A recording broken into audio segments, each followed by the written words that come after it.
Niwaombe sana, tunakwenda kwenye uchaguzi mwezi wa 10. Mungu ajalie taifa letu tufanye uchaguzi huru na wa haki. Niwaombe wenzetu upande wa pili, mabadiliko aliyofanya Mheshimiwa Rais kwenye tume hii ni makubwa sana na ya kusifiwa na kupongezwa, na mabadiliko haya yamekuja kwa ara zake 4. Mabadiliko haya yapo kwenye ara ambayo ni reforms. Mheshimiwa Rais amejivua mamlaka ya kupendekeza mwenyekiti wa tume. Hayo yatafanywa na kamati maalum. Hilo ni jambo kubwa sana ambalo rais amelifanya. Rais Samia amewarudisha na kuwakaribisha wapinzani wote waliokimbia nchi kwa kuogopa, ili warudi wajenge taifa pamoja. Niombe sana wapinzani, ndugu zetu ambao tulikuwa nao bungeni, wao wanajua hakuna uchaguzi mgumu ulikuwa kama 2015 wakati tume haikuwa na maboresho kama hii mpya. Wapinzani waliingia bungeni 112, Chadema 69, CUF 41, NCCR Mageuzi 1 na ACT Wazalendo 1. Jumla walichukua zaidi ya 34.3% ya wabunge wote ndani ya bunge Jamhuri ya Muungano wa Tanzania. Pamoja na ugumu, lakini waliweza kutoboa na kupata haki ya kuwakilisha wale wanawapenda.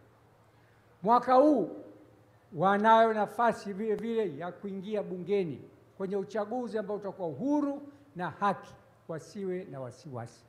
Mama anasimamia haki, anasimamia umoja, anasimamia taifa lake la Tanzania. Niwaombe sana viongozi wa vyama vya upinzani, wengi wao walikuwa wabunge, wanajua bunge linavyowaheshimu, wanajua bunge lilivyothamini mchango wao kwenye taifa letu. Tunawaomba kama kuna jambo wanaliona linataka marekebisho, watumie utaratibu wa kistaarabu, watumie utaratibu wa kuuliza na kufuata utaratibu uliowekwa. Matusi, kejeli, kutukana mamlaka za juu si sahihi. Kuvunja heshima za rais sio sahihi. Kusema huyu mama hakuchaguliwa si sahihi.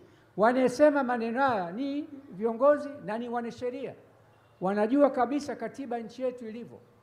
Kwa rais madarakani akipata changamoto, makamu ndio anashika nchi.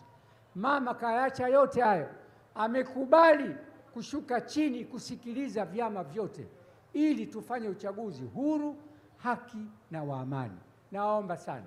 Naomba sana viongozi wenzetu ambao bado wana changamoto za kuingia kwenye uchaguzi warudi na tuheshimu mamlaka zilizokuwepo. Kwenye Biblia Warumi 13:1-2 inasema mamlaka za nchi zimewekwa na Mwenyezi Mungu. Twendeni tukaheshimu maneno ya Mwenyezi Mungu kwenye Biblia. Na kwenye Kurani vile vile kuna sura ambayo inasema mamlaka za nchi zinawekwa na Mungu. Njooni mseme hayo mnaona yanawasibu kwa njia za kiungwana, njia za kistaarabu. Makelele na fujo hayasaidii. Taifa letu ndo nchi peke yake kwenye ukanda huu lina amani. Niombe sana ndugu zetu, wenyewe wanajijua, tumeishi bungeni pamoja, tumeheshimiana, tunawaheshimu, tunawapenda, lakini waache maneno ambayo hayana maana ya kutugawa kwenye taifa letu. Niombe sana wana Vingunguti, msisikize maneno ya mitaani. Diwani wenu ndo huyu. Simama basi kumbe la moto. Na Mheshimiwa Waziri, wakati unasaini barabara Temeke, ukasema mchakato, na katibu mkuu yuko hapa, wa kulirudisha jiji la Dar es Salaam kuwa na haki la kutawala mipaka yote ya mkoa wa Dar es Salaam, mchakato wake umekamilika. Meya wa jiji ndo huyu, jiji jipya sio hili. Mkurugenzi wa jiji ndo huyu, jiji jipya sio huyu. Kwa hawa wanafanya kazi vizuri. Ngazi zingine ziko kwako, namuona RC anafanya kazi vizuri, anachangamsha mji wa Dar es Salaam. DC wetu yuko vizuri na yeye anashirikiana na mamlaka zilizokuwepo. Kwa hiyo tunaomba hawa tuende nao ili tuweze kunini. Mwisho, mnyama kesho yuko kazini.